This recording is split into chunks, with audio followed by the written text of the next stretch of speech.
Great. Well, thanks for having me. I take my role as machine learning ambassador semi-seriously, so I'm glad to be here. And part of that role is to de-hype things. I know machine learning is kind of overblown in the media. I try to take a skeptical, in approach. So I hope you have questions and you'll just interrupt me and ask. This is a shorter talk. We have about an hour. It's a 40-minute talk, so just stop me and then we can proceed. There's a whole lot of collaborators listed here. A lot of them you know over here, and a whole bunch of them are at the Gates Foundation. As was described, I don't work for the Gates Foundation. I have a little company and they pay for this work. And I collaborate with you guys, and it's been a really nice collaboration. I think it's been one of the most successful collaborations I've had with the medical community, and many other collaborations have not done so well. So it's very nice to come and talk a little bit about this. Okay, so I'm going to start with just kind of machine learning overview. Not everyone's familiar with the ins and outs of machine learning, so this is kind of a 10,000-foot view, and I'm going to do that by comparing machine learning to statistics in a number of different dimensions, because I feel like statistics is more known to this community. So the motto of statistics, as far as I understand, I'm sorry for all the straw men here that I'm going to put on the board. Let's study our data very carefully. And the machine learning people are a little bit less concerned about studying their data. They kind of treat it as this, thing that just shows up in their inbox, which is what Kirk does for you, which is very nice. And they just kind of want to predict stuff as accurately as possible. And we can discuss what kind of stuff they want to predict a little bit later. And they have. If you examine the psychology and you oversimplify a lot, you get these desires that I put in quotes and statistics. I'd love to know the process generating my data. That would be sort of if they knew the ground truth, then you could model the data perfectly, and you would know this is exactly the right model, and everything would be great. And machine learning people maybe don't care about that as much, although it would be nice. They kind of want to know how well can I model this in terms of accuracy. So we know that humans are really good at facial recognition, most of them. So if you show a bunch of faces to them, and they'll be really good at that, 100% accuracy. So we kind of want our face recognition algorithms to be 100% accurate. That's our upper bound. So sometimes we know that, sometimes we don't. Here's some strengths. Statistics has these are one of many validating hypotheses, and machine learning people are really into not overfitting, which I won't discuss too much here, but roughly that means that if you have a data set, you're kind of imagining there's other data sets out there, and I want to make sure that the model I stick into this data set will still work well later. Claim to fame, statistics is an older discipline, I think over 100 years now. So it's been working hand in hand with science and epidemiology and so forth, and helping science to make good decisions. And machine learning is 30, 40 years old maybe, and mostly it's been used to make products. So these are the kinds of things it's famous for. Most of your cell phones algorithms now run on some kind of neural network of another kind. Maybe there'll be self-driving cars at some point. I don't know. There's also shame, lots of shame on both sides. There's the p-value crisis, that p-value hacking crisis. You guys probably know about that. And in my opinion, this is the worst part is, there's an acquaintance of mine that says the best minds of my generation are spending all their time trying to figure out how to make you click on ads, and that's terrible. So that is true, and I feel lucky that I don't have to do that in my own career. I can work on stuff that is much more matterful. I don't have to make sure that advertising keeps happening. But on the other hand, that it makes opportunity for these methods to develop. So it's kind of our big umbrella funding in a way.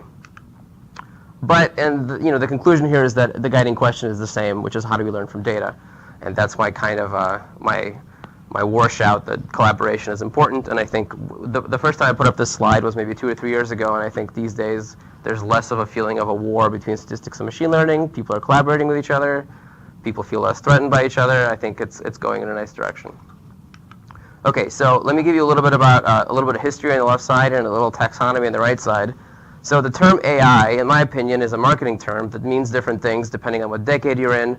So if you were between 1981 and 1993, AI meant expert systems, which is just another set of algorithms that are roughly hand-coded. I wasn't around for this. I was in the Soviet Union, so people tell me this was a big deal.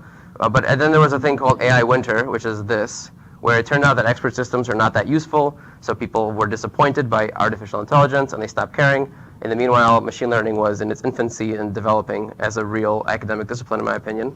So I think marketing, academic discipline, and then deep learning is a subfield of machine learning. It's certain types of models that have a lot of flexibility. They work really well when you have a tremendous amount of data. and they've been delivering really good results for some very specific applications, like images and audio, and like I said, your OK Google is just some big deep learning algorithm that is proprietary. All right, let's see here. So let's discuss what's machine learning good for. I put it into two broad categories, the first of which is making tools. So it's better at humans at certain things, like choosing relevant ads for you and fraud detection and playing Go and chess and other games and rapidly improving on more complicated video games and things like that. So the reason that I think it's better at humans in this is not necessarily because the algorithms are smart, but because computers are fast. So if you had infinite time, you could probably choose a really good ad for everyone on the planet, but that would take, like I said, thousands of years. You'd have to search through every person, search through every ad. You don't have enough memory in your brain, so you can't really do it. So machine learning algorithms are just better, not because they're smarter than you, it's because they can search much faster.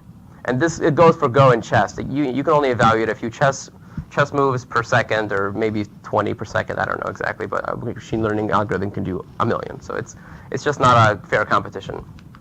And it's a bit worse than humans in these things, but still good enough to use.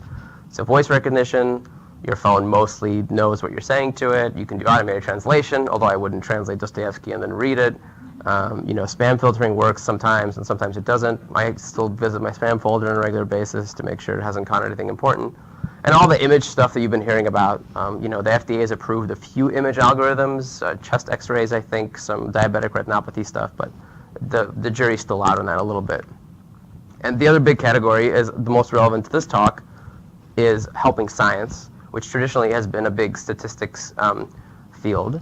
So what I mean by same modeling with different tools is, if some statistics model has been classically applied to a certain type of task, we can now try to apply machine learning tools and see what we get just to compare the results. And that's kind of what this talk partially is. The other one is hypothesis generation via model scrutiny. Is our models are very complicated, so if we can try to stare at them for a while, we can see what is the model doing, and we can try to think, is the model doing this for some reason? What is that reason? Is that reason mechanical? Can we try to build an interventional trial to test that reason? And that's the other part of this talk, is we're doing this so we can generate hypotheses, right? The modeling itself is not that useful. I don't think anyone's planning on putting child mortality predictors in LMIC countries or anywhere else. So really, we're fitting the models so we can stare at them and understand them. And the third category, which is not related here, is the new modeling with new tools. So there's all kinds of crazy physics now. It's generating a lot of data. They build these billion-dollar machines, and people are building customized machine learning algorithms to model that data in ways that I don't fully understand, honestly. But it does seem to be working there. There's real results that have come from these machine learning models. Okay, and just as a reminder, machine learning algorithms can't think. The phrase artificial intelligence is kind of a bad one because it makes you think there's intelligence, but they're just pattern recognizers. We're still really far from cyborgs and things like that. So I just put the slide up just in case anyone's worrying about the road apocalypse. I think we're more likely to have an environmental financial apocalypse, in my opinion, but Okay, so I think I probably don't need to spend too much time going into the chain network data because you guys already know about it and it was introduced, but just in case. So CHAIN is Childhood Acute Illness and Nutrition Network. These are their core activities. You have this big observational study across different places, and you have a lot of different variables of various types, which is why it's interesting to throw a machine learning algorithm that doesn't know anything about them and see what happens. And the goal, as I said, is to identify potential interventional trial opportunities. It's one of the goals. This is a little map of all the places. I won't belabor the point. And the inclusion criteria is 2 to 3 months old who are admitted to the hospital who are ill. So this is the data set that I've been given by Kirk, who's done all the hard work for making the data look good. This is just a little bit of to think about what the case fatality percentage are and how many children there are total. You can see that the case fatality goes up to about a quarter, which is boggles my mind, down to 5% for kids who are not at risk at all. Okay, so now the main part of the talk is where I try to tell you a little bit about this pipeline that we've built to address the following question that we collaboratively came up together. So, at first we said, let's use machine learning, and then for what purpose exactly? And so we came up with this, which is we want to cluster kids together, and these kids should have a similar predicted mortality risk. So we have some model, and the model predicts mortality risk, and we want all the kids in the cluster to have a similar predicted mortality risk. But not only that, we want the reasons to be the same. And now the question of reason is a little complicated. And the machine learning model doesn't provide reasons usually, it just gives you some prediction. So we need to extract the reasons somehow. And we're going to do it post hoc with another machine learning model that goes on top of our machine learning model. And we're going to discuss how that works or what its principles are. Here's the overview of the pipeline. You can think of it as a table of contents. So we have the data. Like I said, Kirk just passes to me, and I don't have to do anything. It's really great. And then I use something called XGBoost, which is a software that somebody else wrote, and it has a machine learning variant of a Cox proportional hazard survival model, which is what we're going to be using to model mortality data. Then I have another piece of software called SHAP, which someone else wrote, which is a model explainer. So you fit a model and you stick it into SHAP, and it helps you understand it. And then you have some clustering that you do, because we want clusters, and then you get your clusters with reasons. So let's just do a quick review of the data again.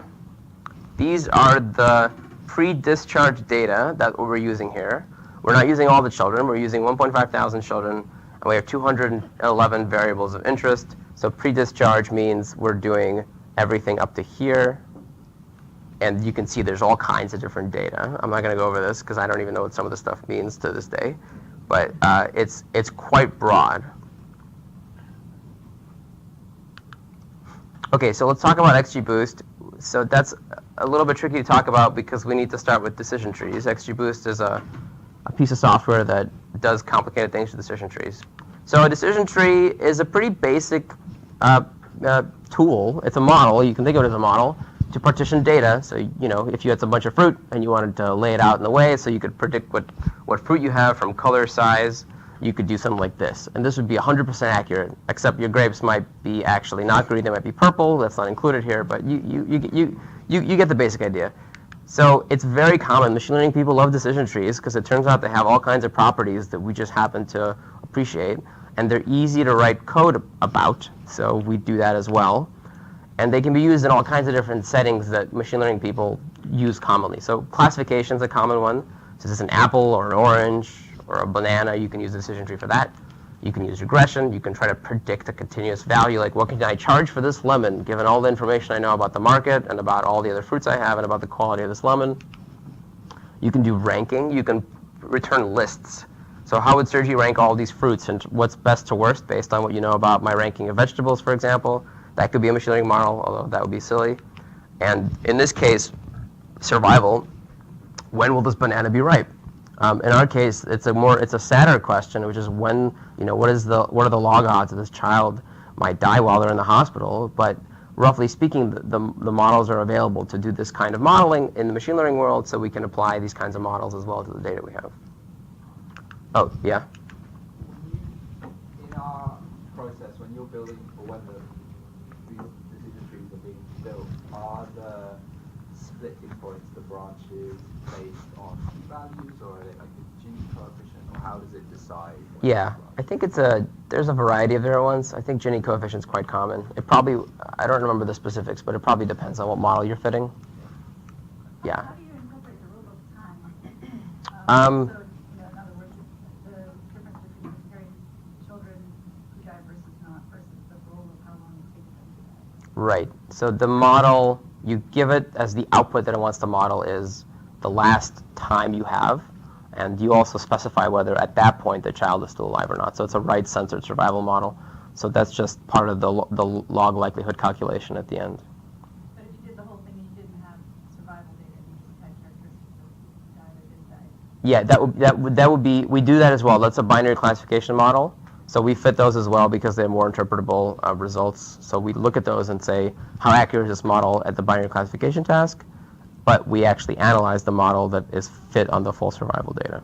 But when you use this package, you specify the model. So you could, at the moment we're using Cox proportional hazard, but we could specify logistic regression or something else. Yeah. So the binary AUC values I give you are logistic regression, roughly, except with a tree under it instead of linear.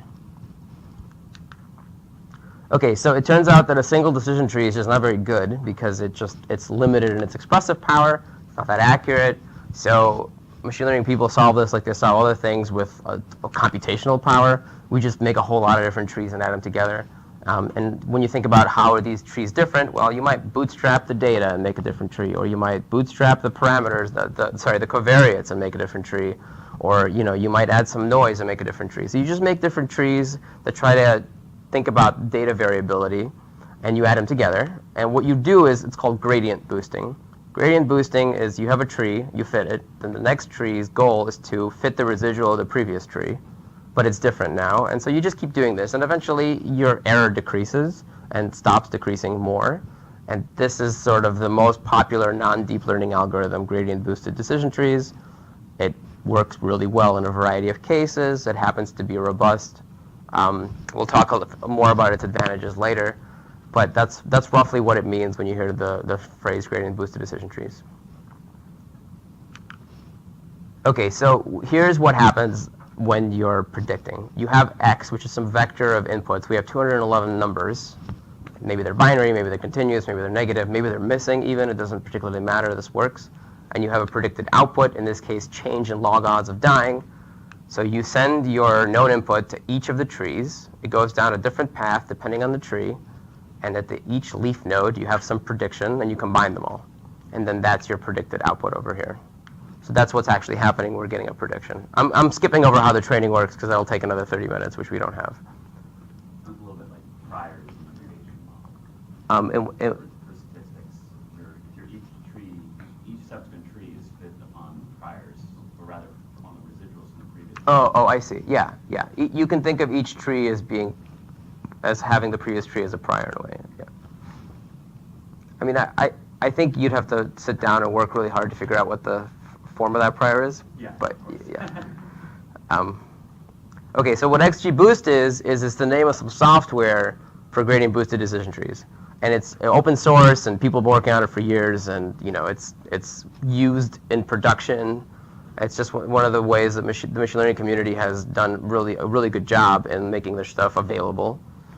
So you can just go and get it. So it's really, really fast. I have to fit a lot of models to do the hyperparameter validation. And so I have these 1.5 kids. Remember, I have multiple trees, so I have 1,000 trees, and I can fit 2,500 models in 4 hours, which is how long it takes to do an entire automated pipeline run of what we're doing here. So it's very, very fast. It's invariant to the scaling of the input variables, so you don't have to normalize your variables like you would in a linear regression model, for example, because when you're doing the tree, it doesn't care. It just cares is the tree split larger or smaller, so the scaling doesn't work. It's portable. It can run on whatever it is you have, any kind of Linux, Windows, PC, R, Python, probably other things that I'm not aware of. So, and you should get the same results for different places you run it.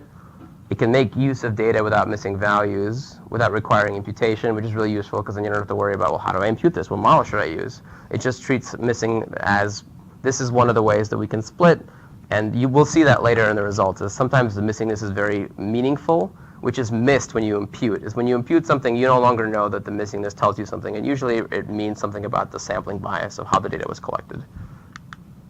Okay, there's downsides, which I've been ignoring, which is this is very hard to use. There's a lot of knobs to twiddle, and they all have meaning. You have to kind of know what they mean. You might overfit, you might under-optimize, you might evaluate incorrectly. There's all kinds of things to use.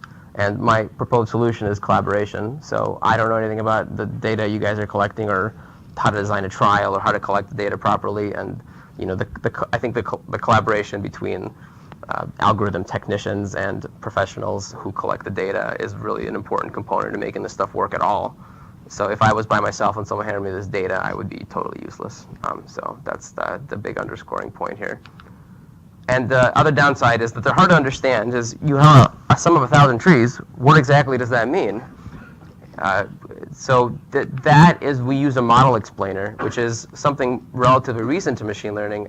Maybe as of a couple of years ago, the machine learning community has started to understand that there's a bunch of problems, which is we fit models no one understands. We fit models that are unfair, that may be biased against certain subclasses of people. So we want to have fair machine learning, which is a recent development that's actually gaining some traction. There's all kinds of other issues, like some of our models are really easy to trick in ways that don't make sense, so we want to make models that are robust adversarial. But one of the biggest ones is model explanation, which is just another subfield of machine learning now, is let's figure out how to explain these models in a way that's rigorous so that people can use. So I'm using some recent tools. So let's talk about the model explainer. SHAP stands for Shapely Additive Explanation, or Shapley. These already exist in the economics community, I think. But what the machine learning people have done is made it sort of, wrote a bunch of software, made it work, adapted it to their algorithms. What you see on the top here is the normal machine learning pipeline. You have your data, you make a model, and you make some predictions. And the stuff in blue is what's been added. So the data and the model both go into the SHAP box. And for each prediction, for each person, you have an explanation. And so now, what are these explanations? They tell you how important a variable is by removing it. So if a variable is important and you remove it, then the model should change a lot. If a variable is not important and you remove it, nothing should change. That's sort of the rough intuition.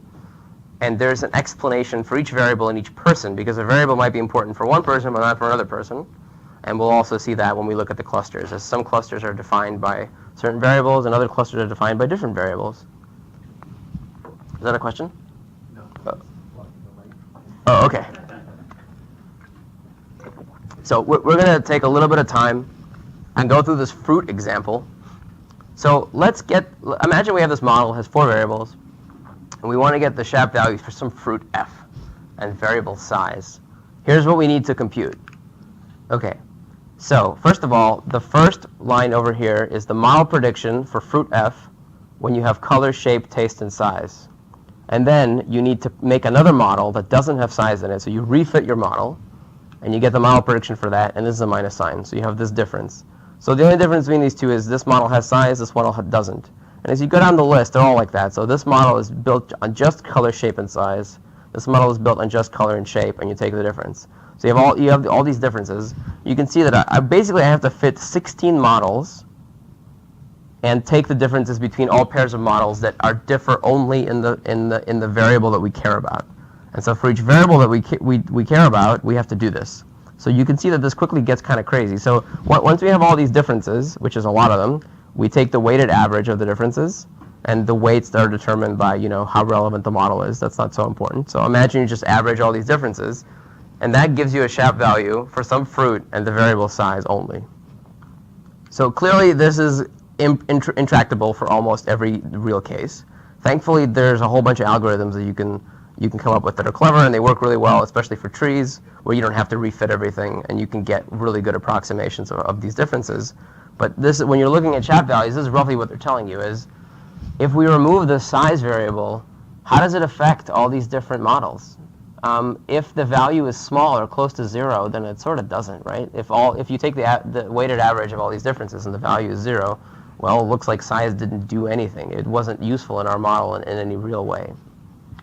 So I'm not going to go over the clever algorithms. That's another talk. So let's talk. Let's take. Yeah. Does it matter whether f was in the training data set or not? If it's a totally new fruit that's never been seen before, then it would not appear in any of the leaves. So in this case, it needs to be in the training data. Now, in our case, we can have a child as long as each of the variables exists. I mean, this is a kind of a toy example. So we're not really predicting for each fruit. We're predicting for each child as defined by this 211 variable vector. So you can throw in any new child in there, and you can still get a Shapley explanation value. Yeah. So let's take a look at how to visualize these, because all of the ways to interpret the model are built into these big colorful plots. So I'm going to invent 3 children, Flora, Aisha, and Oscar. They have these ages and these weights. And let's say that these are their SHAP values for age and SHAP value for weight. So a couple things to note. First, the SHAP values add up to the model prediction. So if these are the log odds, the change in log odds from the Cox proportional hazard model, then it has to be the case, that's just how SHAP values work, that the SHAP value for each variable, if you add them all together, you get the model prediction. So you kind of get this nice linearity. If you think about a linear model, you can sort of think of the SHAP value as the covariate times the weight. It's not exactly the case, but it's a nice property, so you sort of have a scale. And the way we visualize them is for age, we put the SHAP value, here's 0.25, Here's 0.75, 1.0, and then we color it by the original covariate value. So we have two pieces of information on this plot. So in this plot, it's a little bit simplistic, and you say, well, why do we need this? And the answer is because we actually have, 1.5 thousand children, and we get plots like this. So this is the result from a real model fit. These are the top 10 SHAP values from one of our particular model fits. So roughly speaking, the width of this smear cloud is how important a variable is. So MUAC, mid-upper arm circumference, is the most important variable in predicting the log likelihood of child mortality here. And what does the color mean? So here, high covariate value means high MUAC.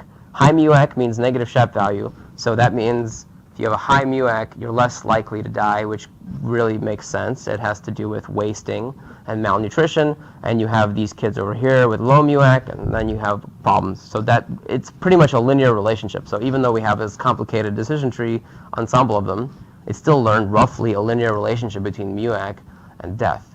And then you go down the line, you see something similar. So here's heart rate. Very low heart rate is a problem. And that's related to the lethargy we'll see later. Here's lethargy. If you have high lethargy, you have this big gap here that it's a huge issue that you're much more likely to die. And with a small lethargy, there's very little variance. So if you don't have lethargy, we don't have much to say except that you're not likely to die.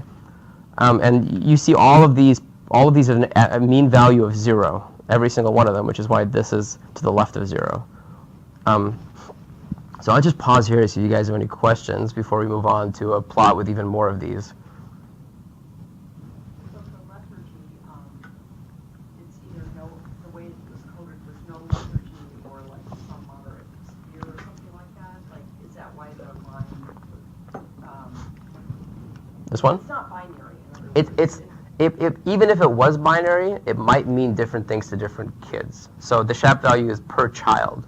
So even if it was a binary variable, for one child it might be worse than another depending on their other variables. So maybe for a child with a large mid-upper arm circumference, it's not as bad, so maybe it'll be the left side, but it might be much worse if they're already, wasted.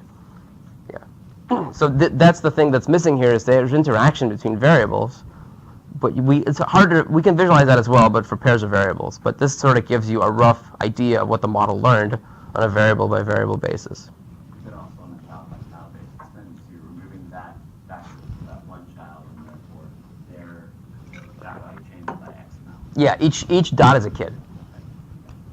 And again, this is for the instantaneous log odds of death, right? Not the log odds of death over a fixed period of time. I don't know the answer to that. I have to look at what exactly is done. I think it's like exactly the Cox proportional hazards model with just, instead of linear, it's just a decision tree underneath. So whatever that one is, I'm not exactly sure. Yeah. Instantaneous, okay. Do you want to comment on any inference that can be made on the linearity of the relationship based on kind of color gradients?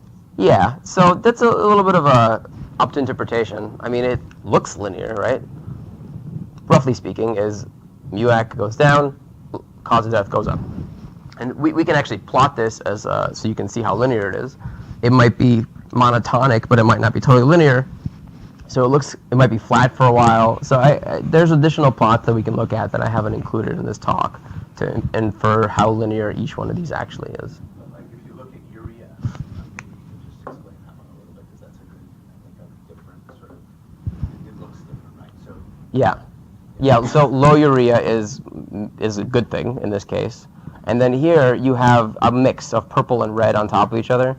So it looks like, depending on who you are, somewhere between medium and high urea could be either not that big a deal, which is 0, or it could be a huge problem. And this is one of those things that, biologically, I think maybe Kirk is more, will do a better job explaining than me, so I'm going to call on you here. So when you prioritize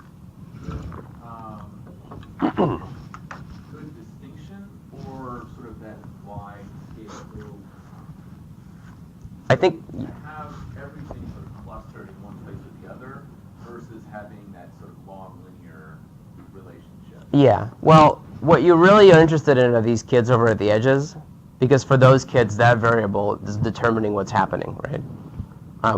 The fact that it's binary doesn't have any inherent interest.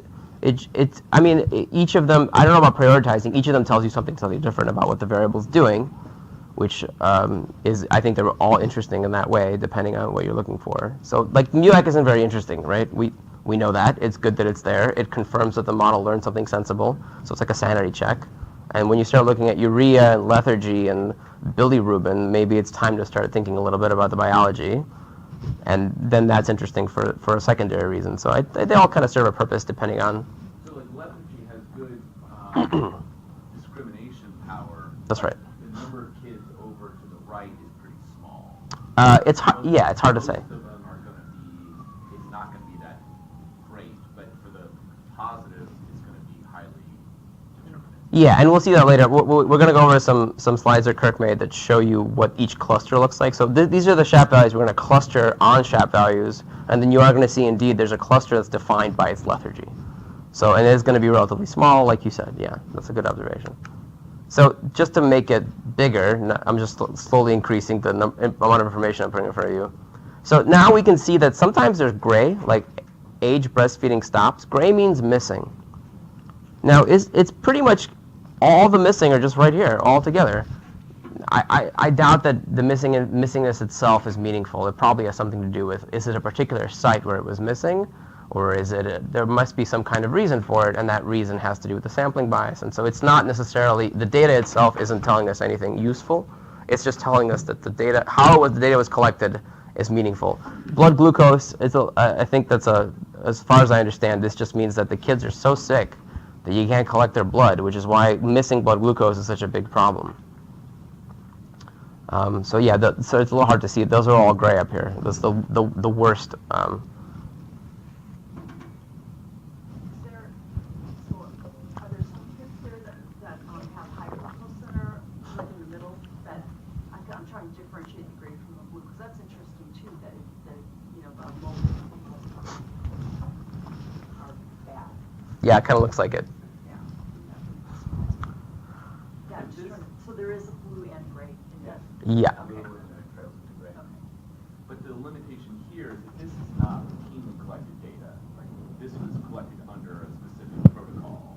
And so here is one thing, whereas missing this in sort of a normal clinical setting may Right. lead to be very That's right. That's right. We couldn't, in this study, we think what this means is that these kids who were so ill that the clinician actually decided they were doing or could not get a blood sample to the glucose, those kids died. And so the missingness actually is important, because it's not as though if you remove the missingness, then it doesn't tell you the whole story. But it would be hard to do that in a clinical algorithm. Absolutely. If you can't collect blood glucose, don't do it.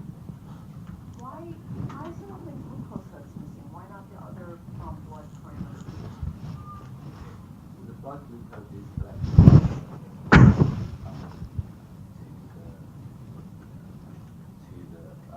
venous blood draw. I think the blood glucose is.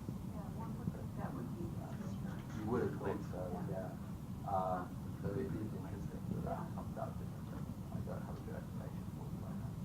What's the cohort again? Is it all malnourished children?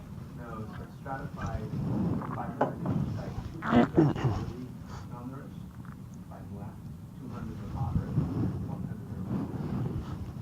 So it's a mix, but it's heavily weighted for malnourishment. And then the age? 2 months to 2 years. Because it's like a, it's not a random population. Not at all. Creative population. So sometimes you can use that as a variable, like, if there's a way to kind of try to re-emulate a normal population of children. Well, since you know the sampling probabilities, you could reweight the sample. Yeah, we have detailed screening of all of the time to hopefully get back the original efficient population. And going back to the missing data for the blood glucose, it may be that, yeah, you're right, it's harder to take, but that data is less specific. So that, if it's so hard you can't even take blood glucose, that's very strongly predictive. But there are probably quite a lot of kids who it's hard to take venous blood draws in. But I don't see any missing data for the other blood. I think they're just mixed in. Yeah, there's a lot of dots there. It's hard to visualize it, yeah.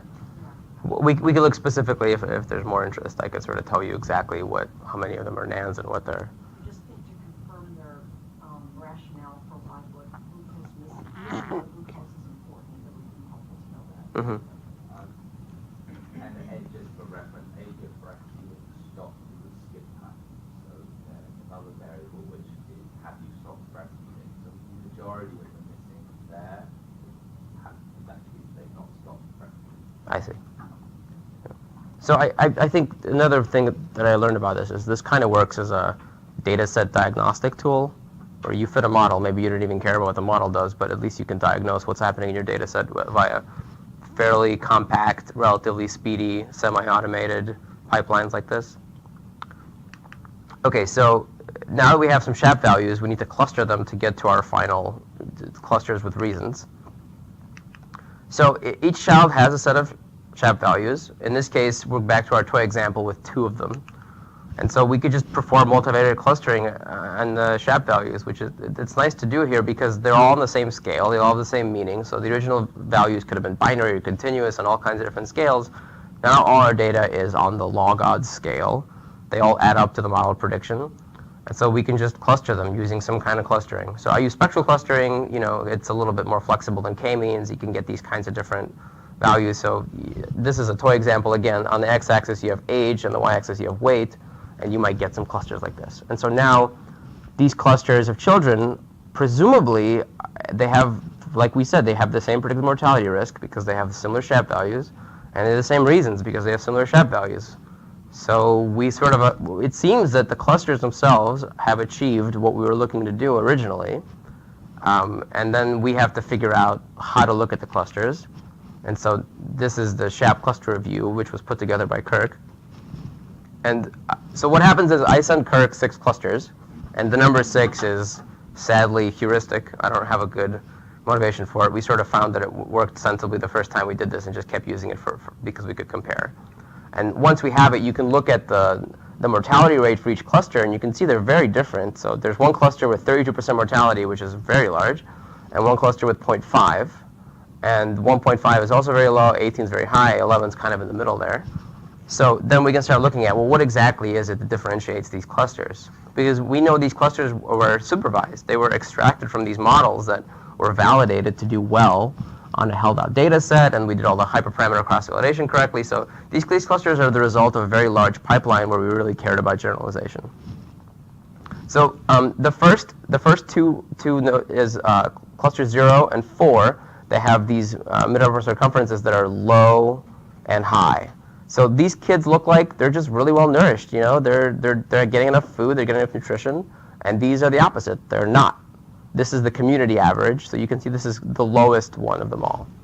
Here are the histograms for each cluster of the mid-upper arm circumference, and you can see that there's a cutoff here, right at the median, for cluster 0, and to the right of it is all the kids who are, this is effectively above the median. Left of it is below the median, except for this one little straggler. And the other 4 clusters don't seem to care as much about mid-upper arm circumference. So this variable is used to uniquely define 2 clusters partially, but not at all the other 4, which is interesting. And then if you just keep adding stuff, here's what you get. For lymphocytes, it looks like cluster 5 is defined quite well by these low lymphocytes. Urea defines cluster 2, low urea. And this is a good thing to have, apparently, because the death rate is very low. Here you have consciousness impaired, which is part of the lethargy. 72% of the kids in this cluster have impaired consciousness, and this is the highest death rate. So, you know, it's not a very complicated conclusion to make here. They show up at the hospital, they're already well on their way to being almost, it's very bad, basically. And here, blood glucose missing is just another one that was added that was interesting, because it's missing in 18% of cases here. So it defines cluster 3. I'm looking at urea a little bit. These are the histograms of urea by cluster. So in cluster 2, the urea is very low. The other ones all kind of look the same. And this is the survival plot. So this is the mortality rate. You can see that the difference between urea above 3 and below 3 is quite constant until the early part. So these are early deaths from enrollment, which is in the hospital. So these are the hypotheses, is that the renal function If the urea is low, maybe it's poor renal function, the muscle breakdown. And one hypothetical intervention here is improved fluid management. So this is sort of a one endpoint from this kind of analysis that we arrived at by looking at the clusters. I have a question about that. I remember when you presented this before, we talked about that the urea values, even though they were higher in the group, they were still within normal. Yeah. Considered normal. I wonder, I guess, Kurt and Judd, if you thought a little bit more about that. Like, I don't know, does it really mean poor renal function when you have it's on the high end of normal, or at least the middle end of normal, as opposed to the low end of normal? So we thought a little bit about it. I mean, first of all, it's normal per international reference standards, but we think, and there's actually not great data and something we've been trying to look at, we think that children who are severely malnourished have, just like newborns have artificially abnormally low creatinine, they probably have so much reduced muscle mass that a normal urea is quite low. And so that these borderline high ureas in a malnourished child may represent actually significantly elevated ureas. And so we're going back now with the community to some of the other samples to see whether that's true. Do you want to add anything? No, I do think the others, it does include context, the nutritional state of the child, and that's something to look at. Actually, I wish I had chosen urea, it's less important in the next generation of models. It slips down, and we can't tell at the moment whether that's because other things have become more important. The data's changed quite a lot.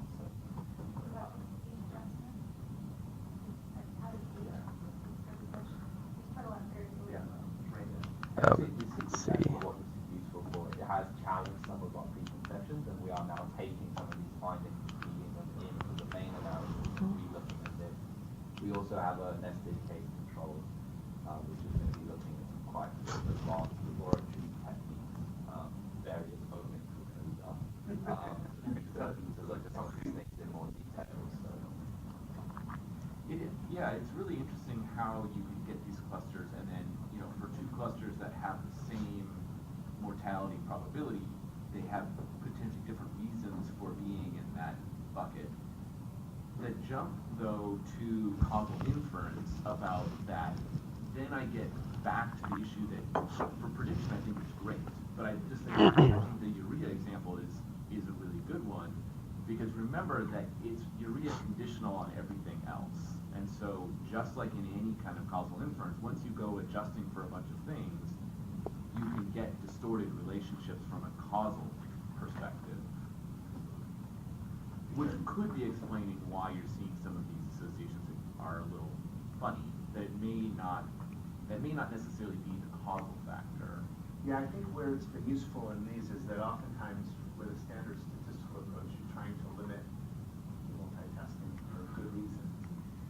But for example, here, what is evident from what comes out just from this whole list is that for those early deaths, things that represent some sort of a sepsis-like syndrome seem to be sepsis, whether you call it comatose, a diagnosis of sepsis, aprito, whether so. There's a lot of things that you might think as a clinician could help you to get to that.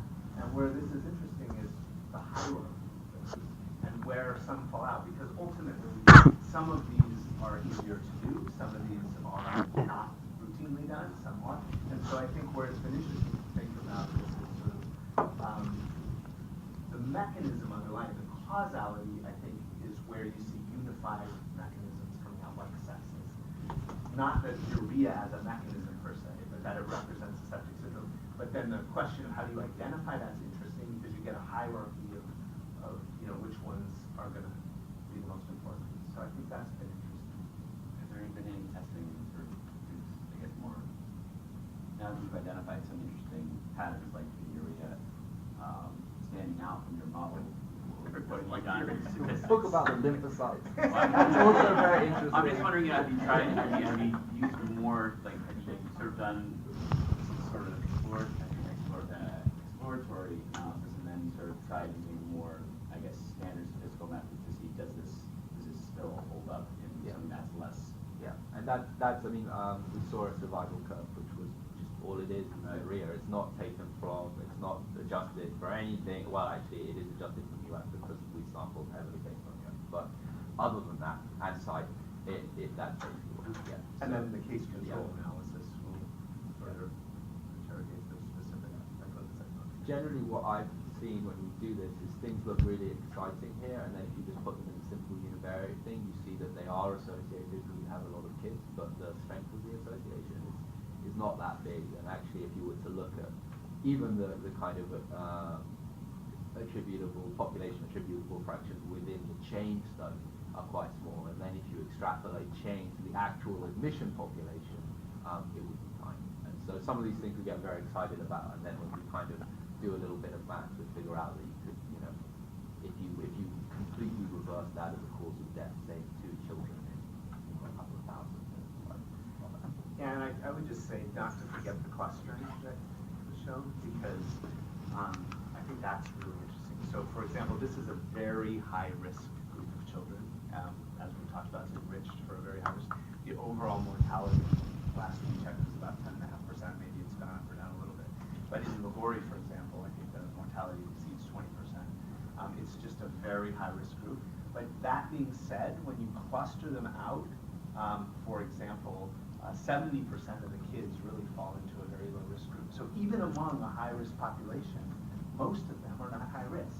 And so then that clustering, I think, as we start to think about not only what the mechanism that we want to intervene upon is, but what's the population that we can be most efficiently targeted, I think it does start to get really interesting with the clustering. Okay, cool. I'm ready for some conclusions here.